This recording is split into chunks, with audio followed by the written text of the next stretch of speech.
Welcome to Saturday Morning Moving the Chains with the Jackson on YouTube. Hello all and welcome to Moving the Chains. I am the Jackson, or just Jackson, whatever you want to call me. This is the very first episode of Moving the Chains, the debut. First, I would like to discuss how this show is going to work. Moving the Chains is a one-day-a-week NFL talk show. It'll be recorded on Friday evenings and uploaded by Saturday morning. Right now, it's just me, but I hope to have a partner to debate with on the show soon. In fact, I'm willing to do something online, so if you might be interested, just let me know. We'll see what happens. Anyway, each show I will start by discussing major topics from the NFL that may have occurred throughout the week, or even in last week's games. Then, I will be making NFL picks on all of the remaining games, so that means everything except the Thursday night game. But if that game was interesting, we're probably going to be talking about it on the show anyway. Making picks with me will be our friend you see on the screen right now, Mr. Madden PC. Throughout the season and seasons to come, we're going to track both mine and Madden's picks to see how accurate we are. I'm going to do a sim with Madden, of course. Feel free to pick along with us and post all of your picks in the comments, and I may feature the best completed pick sheets on the show. I'll be using graphics over top the gameplay at times to keep things a little less confusing. An example of this will be our picks, which you'll see later. On top of this, I'm going to select 4 of the biggest or most interesting games of this week, and we'll just call these the Big 4. Each one of these games will be added as a topic of their own, where I will discuss them with more depth. All of the other games will be shown as a graphic, and I will quickly go through them in a lightning round. Today's episode of Moving the Chains is going to be a tad shorter, maybe even much shorter than usual, because I just kind of want to get started and see how it goes. And also adding a debate partner will definitely lengthen the show. So I will be speeding up the Madden gameplay at times. I'll have probably a big section of it sped up. I'll probably show you most of the beginning, speed up the middle, show you the end, and hopefully match it up perfectly with the show. So, without further ado, let's go ahead and get to our very first topic on Moving the Chains. Okay, so this is from Cleveland.com. Quarterback Johnny Manziel made all of the dropbacks for the Browns in their 30-0 loss to the Bengals on Sunday afternoon at First Energy Stadium. Manziel, in his first NFL start, went 10 of 18 for 80 yards. He was intercepted twice and sacked 3 times. With this being the first episode of Moving the Chains, what kind of quarterback do I think Manziel will be? I believe this guy has insane talent. I mean, he's got speed, he's got a pretty big arm, and he's great with improvisation. He also possesses some of the great intangibles, including, I think, confidence. He's pretty confident, and I think he has the clutch gene, honestly.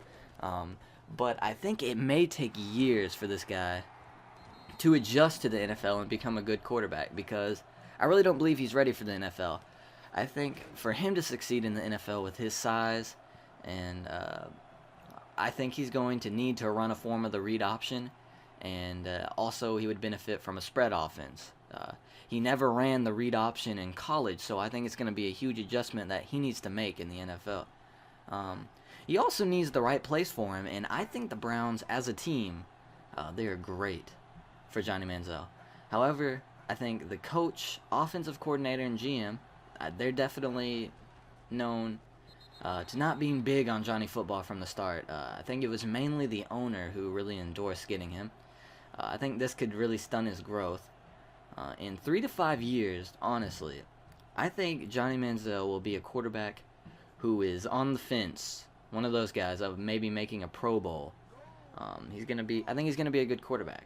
Now, with all this being said, why was Johnny so bad in his very first game?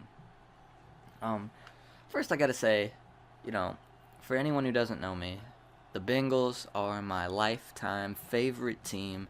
I've never loved a team like the Bengals. They've been my favorite from the start.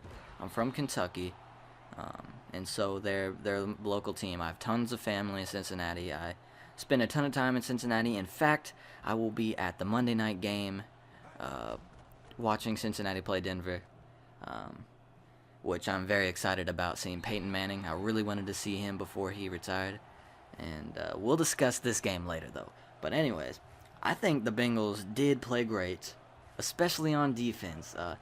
They have not been able to get pressure all year on the quarterback. And for once this year, they were able to get pressure. And I'm going to give credit to them. But I also think that his lack of success had more to do with himself and the Cleveland Browns. I think he was ill-prepared. I don't know if he was just not familiar enough with the playbook, or we have to look at Kyle Shanahan and how he handled preparing him. Because I don't know. I really can't tell you much. It was hard to see. He didn't throw the ball that much, but they just looked out of sorts. He looked like he did not have a very good game plan. But honestly, I think even bigger than that, his team failed around him. The offensive line performed terribly. Like I said, the Bengals have not been able to get pressure on the quarterback the entire year. They have not been able to do much at all. Yet, he was constantly pressured. He was sacked 3 times. And I think this added pressure, caused him to devolve into a quarterback with awful pocket presence. I'm not so sure he has good enough pocket presence in the NFL for the NFL right now. But I think that how bad his offensive line performed caused him to have awful pocket presence. It was hard to watch sometimes.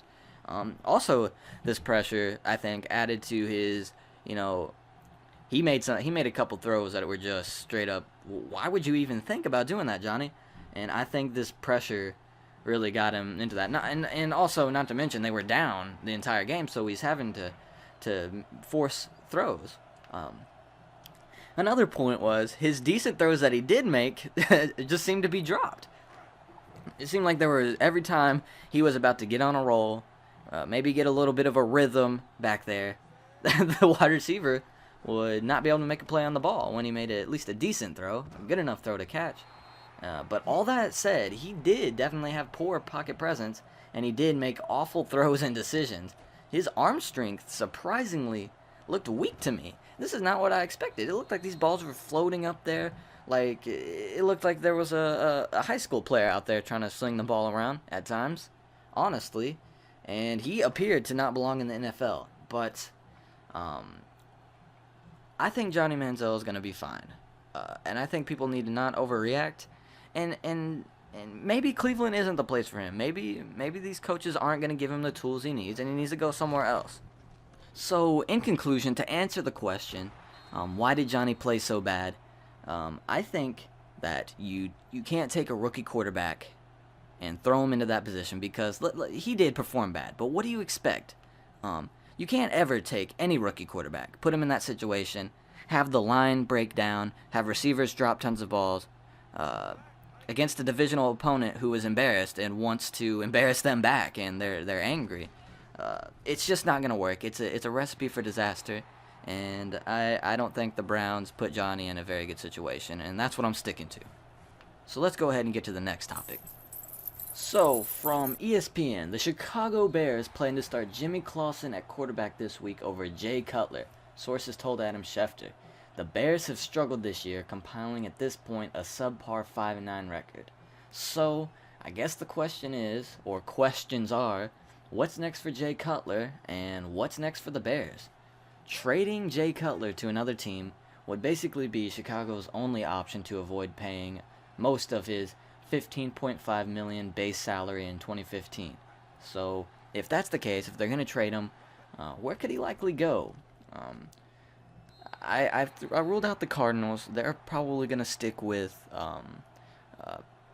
Carson Palmer, which I think is a good idea. Carson Palmer is a solid quarterback, and honestly, if things would have worked out and not gone so badly for him, I would rather him be the quarterback of the Bengals than Andy Dalton.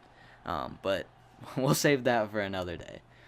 Anyways, I think the Jets is definitely a big possibility.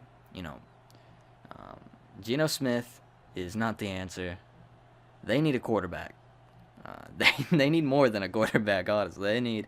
They need defensive personnel. They need offensive personnel. They need everything. Rex Ryan, in my opinion, overachieved with that team, especially on defense. Mainly on defense. We know Rex Ryan can coach defense. I honestly would be happy to see the Bengals get him as a defensive coordinator because I don't like Paul Guenther very much. I don't think he's done a very good job with the Bengals defense. But anyways, also thinking, the Browns could be a possibility if Manziel doesn't work out. I mean, we know the Browns always are looking for a new quarterback. They have for a while now. They still haven't found him, so maybe they'll go for Cutler. Who knows? The Bills are a team that do not have a first-round pick in this upcoming draft, so they can't draft another young player, and they have Kyle Orton and E.J. Manuel as their current quarterbacks. I don't think either of them are the franchise quarterback. I think Orton's a solid player, honestly, but the Bills definitely are going to want to look to improve at the quarterback position there because that team is actually looking pretty good. Another team, of course, is Houston. They're just a mess at quarterback, and with how Jadeveon Clowney's turned out, injury-wise, I mean, it looks like a mess. And now it looks like, hey, maybe drafting Blake Bortles or Johnny Manziel wouldn't have been a terrible idea for Houston. And Jadeveon Clowney wasn't a sure number one pick for them. And they have a great defense, I think. And they need a quarterback. So, anyways, if all these teams, he's definitely going to get interest from teams around the NFL. Jay Cutler is. So, what's wrong with Cutler, though? Because he definitely has problems. Why did the Bears bench him? Well, let's see. He does have great physical talent. He does have a big arm. I think he's a great athlete and can basically make any throw. But he has mental issues. He always appears to look deflated on the football field. I'm watching the game the other day, and I see Jay Cutler, and he's always carried himself in a more mild manner. I don't even really want to say mild manner, but he gets upset with himself and down on himself.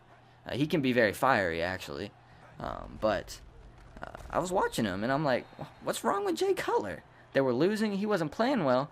But my goodness, he looked terrible. He looked like he was just giving up on more than football and more than just a football game. He looked like he was giving up on life. He appeared to have some serious problems. I mean, he obviously just does not seem to rally his teammates. And I think mentally, he just makes bad decisions on the field. Like I said, he can make any throw he wants to. But certain throws he's not going to make a majority of the time, and he chooses to make those throws. And that's why he's turning the ball over. I mean, this guy has pretty decent stats. But he's just not a winner. I hate to say it because I like Jay Cutler, but he's not a winner. So how will the Bears fare now with him now being benched? I think Clausen will get them through this season just fine if they need him to. He'll be an average quarterback. He'll come in as a veteran, be able to do okay. I mean, it doesn't really matter as long as they can get through the season, which I'm sure they'll do. And then I think they should draft a young quarterback and develop him under a veteran, possibly Clausen. Or maybe trade up in the draft and get Mariota or maybe even Winston and just throw them to the fire. See how they do starting out for them. I think the Bears, their problems are much deeper than the quarterback position. The defense has just gone south since Lovey left, obviously, and they're going to need a lot more than a quarterback. They're going to need defenders. Obviously, they have a run game.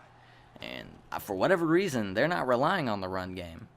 They need to rely more on the run game, I think. And definitely, I think they should draft I don't think they should trade up and get a Mariota or Winston. I think they should draft maybe second round, third round, fourth round, get a quarterback.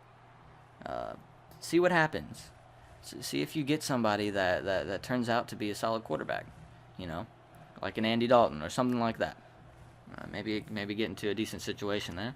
And if you really don't find anyone you think that you could develop, then maybe check out free agency. But they're not in the best of positions because you can do anything at that quarterback position. But if your defense is awful, if you continue to not give the ball to Matt Forte, you're going to be in trouble. So they have a lot of changes they need to make. I don't think Trestman's the answer. And I just feel that there needs to be a ton of changes on the coaching staff and maybe even upstairs. Who knows? But there needs to be some serious changes. So, if I were to pick a team that I think Jay Cutler is going to go to, um, honestly, I think it's going to be the Jets. I mean, everybody's all over Idzig. I don't know. He probably won't be there. But people have been very hard on the Jets for not making any splashes, real splashes in free agency. So maybe Jay Cutler will be it. I would not be surprised if he went to the Jets. That's my prediction. So let's end that topic and go on to the next one. From ESPN, DeMarco Murray had surgery Monday night to insert a plate and screws to stabilize a broken fourth metacarpal in his left hand.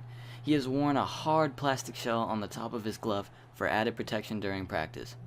The Cowboys, now 10-4, lead the NFC East, and a win over the Indianapolis Colts would maintain their division lead over the Philadelphia Eagles. With the loss, the Cowboys likely would need other teams to lose in Week 17 to make the postseason. Will DeMarco Murray play this Sunday against the Colts, and if he does, how will he perform? Honestly, I think DeMarco Murray will play. The Cowboys have said that it's basically going to come down to DeMarco Murray, and he's going to have the decision of whether or not he'll play. He practiced Wednesday, Thursday, and Friday, and on Friday, Jerry Jones said that he thinks, after seeing him practice, he's on track to play Sunday. Now, I'm not entirely sure if he'll take his regular workload. I definitely think that he could split carries with Joseph Randle, or maybe just take a few plays off, just to be safe, and let Joseph Randle take over. Joseph Randle has averaged 7 yards per carry this year, so he's definitely come in and been able to be a solid backup. I think that DeMarco Murray will perform well, and he'll definitely take advantage of all the carries he does get. I think the main concern with DeMarco Murray will be fumbling when trying to switch hands, carrying the ball, or when he is carrying the ball with his left hand. We will get to what I think of the game outcome later and go more in depth, because this is one of the big four games. But I just wanted to touch on DeMarco Murray. It's definitely a pretty big topic, so let's go ahead and move on. Alright, and now it is time for the fun part. It is time for NFL picks, lightning round to start, and this is where I will be listing off mine and Madden's picks for all of the games, not including the Monday night game and the Big Four games that we will discuss and then make picks. After we do all that, we'll come around and show you the full graphic with the Big Four and the Monday night game included. This week, the Monday night game is part of the Big Four, so there will only be 4 extra games added instead of 5. Now, let's go ahead and get into this. With the Madden picks, I will also throw out on some of the games some interesting stats that came out of the game when simulated.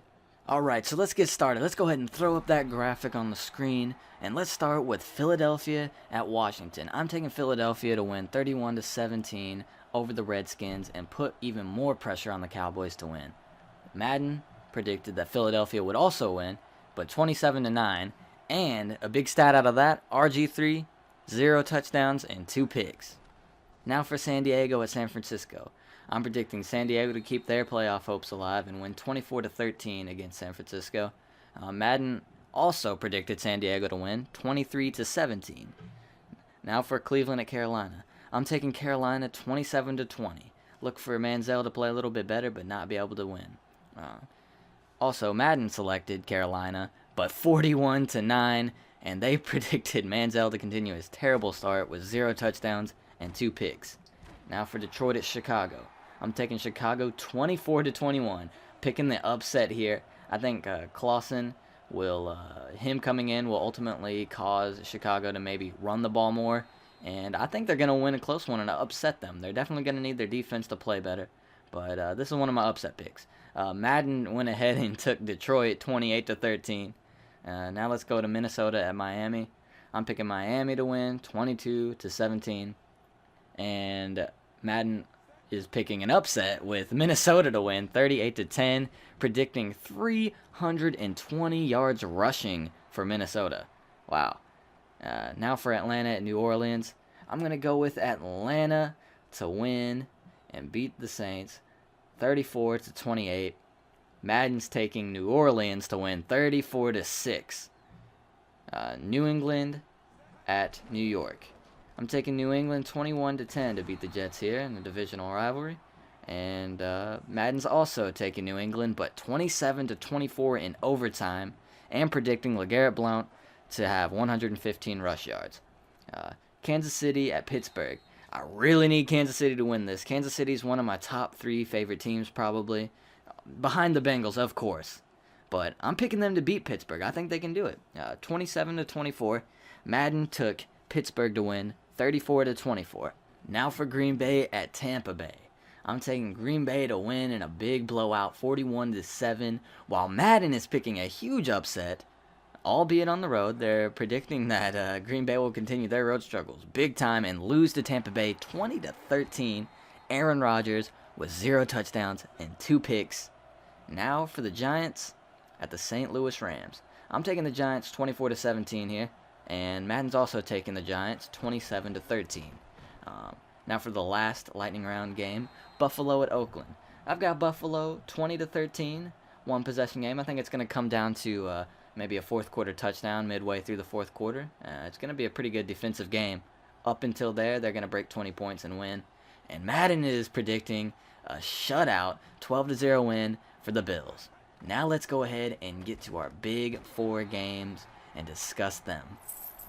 Alright, to kick it off, let's go with Seattle at Arizona. This is a huge game with huge playoff implications. This could be the difference between a 1 or a 2 seed and being a wild card team.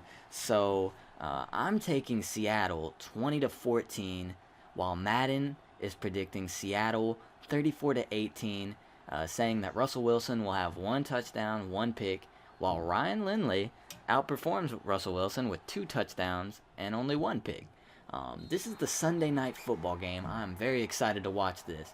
Now, of course, we know Seattle is hot. They've been playing great lately. And Arizona has a 3rd-string quarterback. Lost Carson Palmer, which was huge. It just killed me. I was really rooting for the Cardinals and Carson Palmer. Lose him. And then they still are able to win with their 2nd-string quarterback. And now he's hurt. And they have to go to Ryan Lindley. Arizona is at home, and I think that will make this a close game. That's why I picked 20-14, a 1-possession game. The defense is going to be almost equally good, in my opinion, when you take all that into account. However, Seattle's offense is definitely going to give them a slight edge. They're going to be able to make a play late or make a play when it matters most and just inch ahead, take that 1-possession lead, and their defense is going to be able to hold on to it. I think they're really, really, really going to miss Carson Palmer in this game, and it will be the slight edge that causes them to lose. And Seattle's going to win this division. Arizona is definitely going to, of course, they've already clinched a playoff berth, but they're going to have to be a wild card team, unfortunately. All right, let's go ahead and get to Indianapolis at Dallas. Madden picked Dallas to shut out the Colts and win 22-0. Some interesting stats from this game. The Colts fumbled twice. Andrew Luck had 139 yards, 0 touchdowns, 0 interceptions. Did not have much of an impact on the game whatsoever. Also predicted DeMarco Murray to have 96 rush yards, and with Dunbar, who is the 3rd-string running back, to have 2 touchdown runs. He didn't get many carries, but apparently he got the goal line runs, and they were able to put those into the end zone. Now, okay, you know, I can see that. I could see that stuff happening on Dallas' side. I could see Murray having about 96 rush yards, around 100, maybe even 85 to 95, and see maybe a backup running back getting goal line carries, which would really kill me. I have DeMarco Murray in my championship fantasy league. I only played in 1 fantasy league, and I'm in the championship game. Definitely need those touchdowns, but hey, I don't think the Cowboys are going to be worrying too much about that. Now, as far as Andrew Luck, that's where I have to disagree with Madden here. I am picking the Cowboys 31-27. I think the Cowboys are going to pull it out in a very close one, but this Cowboys defense is not good enough to hold Andrew Luck. I think anybody who watches the NFL at all, even casual followers, are going to say, no, Andrew Luck's going to be able to do a thing or two. However, I think this is going to go like the classic Colts game. I think that Dallas is going to go up to a very big lead. Even though they have struggled at home, I think they're going to appear to be like, okay, we got this. This is going to be an easy game. We are dominating the Colts.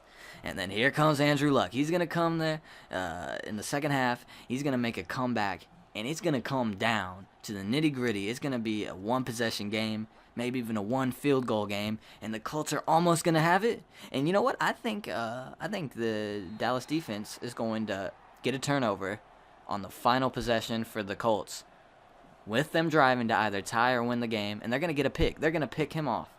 However, I don't agree with Madden's simulation saying Luck's going to basically do nothing. 139 yards, no touchdowns, no picks. Yeah, no thank you. I'm not going to buy that. But I think Dallas does win in a very, very close game, almost giving up a huge lead, but ultimately getting a turnover at the end, picking off Andrew Luck to go ahead and seal the game. Okay, now let's go to Baltimore at Houston. This game has some playoff implications for both teams. If Houston loses, they're basically done. I don't think they're mathematically even in the playoff talk. So they have to win. It's a must-win for them. And Baltimore, it's basically a must-win with the Steelers and Bengals. Bengals being a half game over them, and the Steelers being tied with them. They basically need to have a must-win here as well. Madden picked Houston to win 31-3. Joe Flacco having 116 yards, 0 touchdowns, and 2 interceptions. Arian Foster having 210 yards and 3 touchdowns, and Houston compiling 5 sacks on Joe Flacco. Now, I didn't quite pick as wildly as Madden simulated it, but I am taking Houston in a kind of surprise victory here, 20-17. Keep in mind, Joe Flacco is not very good on the road historically, so I do agree with Madden that he could throw a couple picks here. And I also agree that Foster is going to have a huge day. Obviously, Houston's had trouble at quarterback, and Ryan Fitzpatrick is hurt.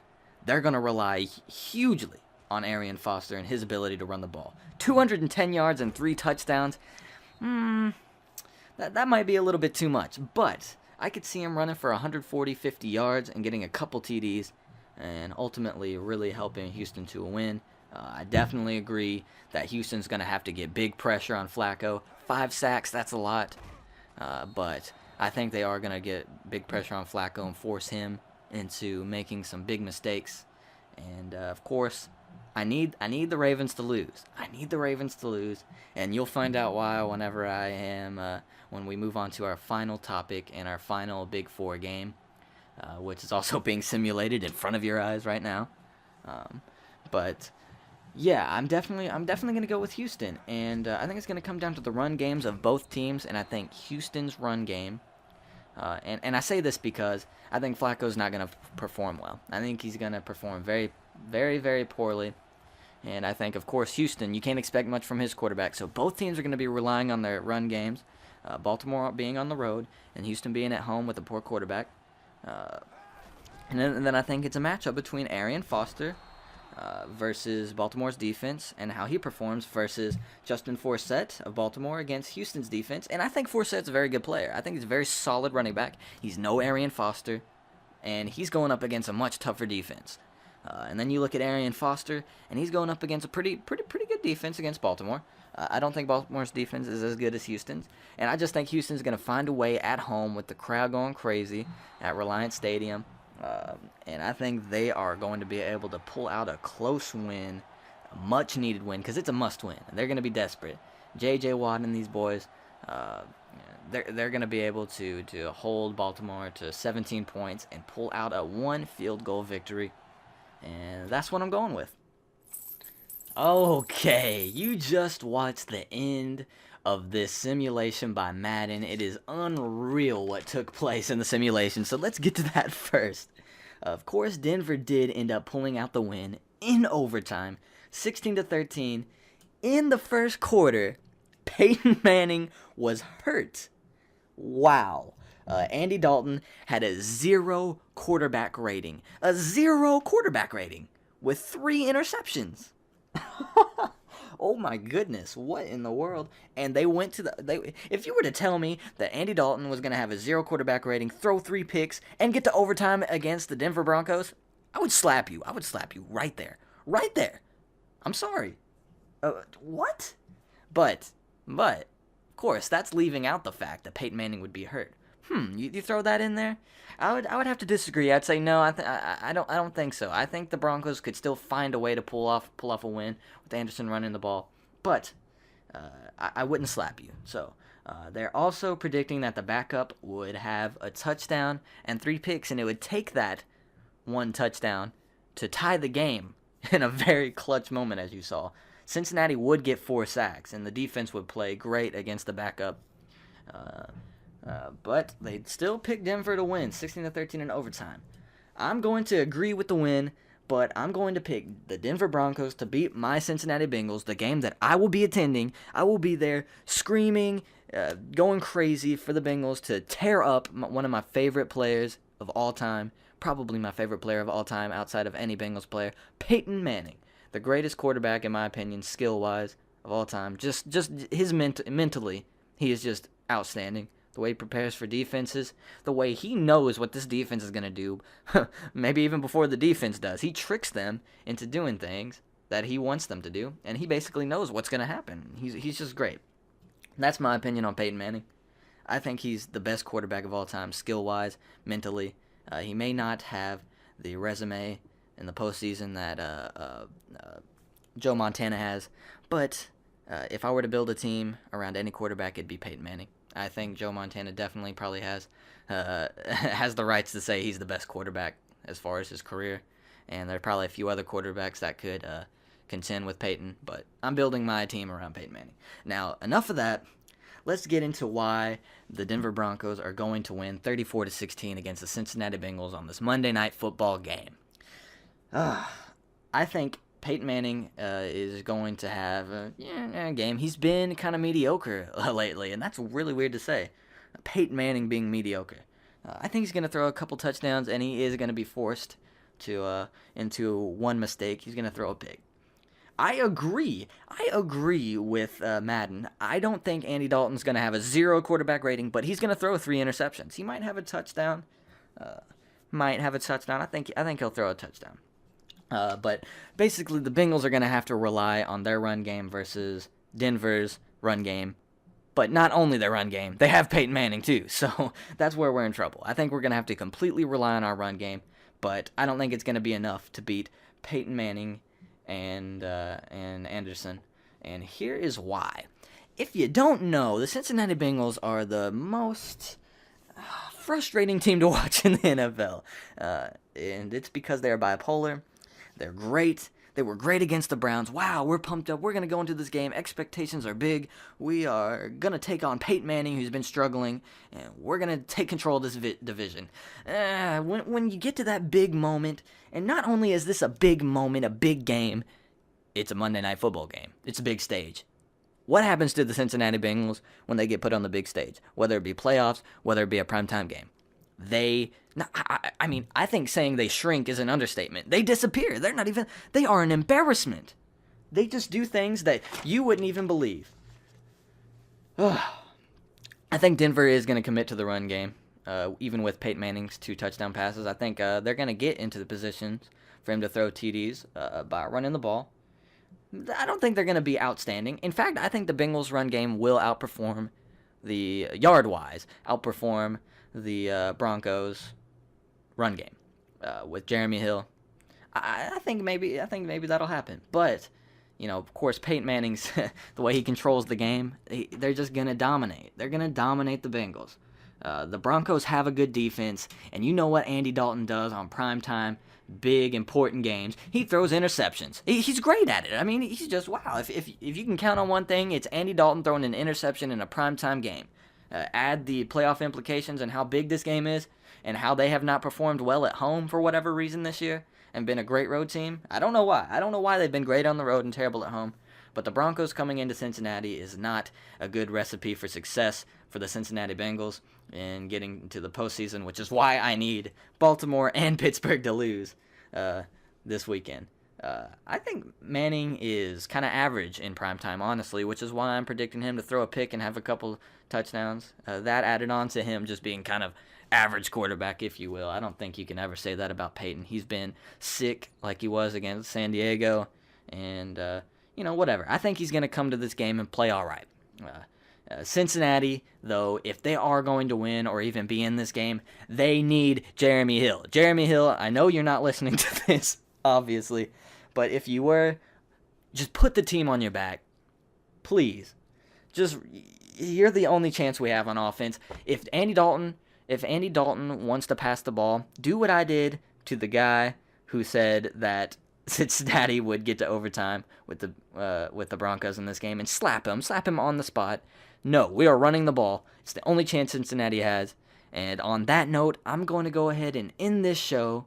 I'm going to throw up the final graphic that includes the Big Four games. And thank you for watching this, guys. This is my very first talk show attempt. It's been an interesting experience to study and get ready for it. It's definitely a tough job, and I definitely give props to all the people who do this Monday through Friday. I don't know. It's a tough job, but it's fun, so I really enjoyed it. And I thank you for watching this, and as always, peace.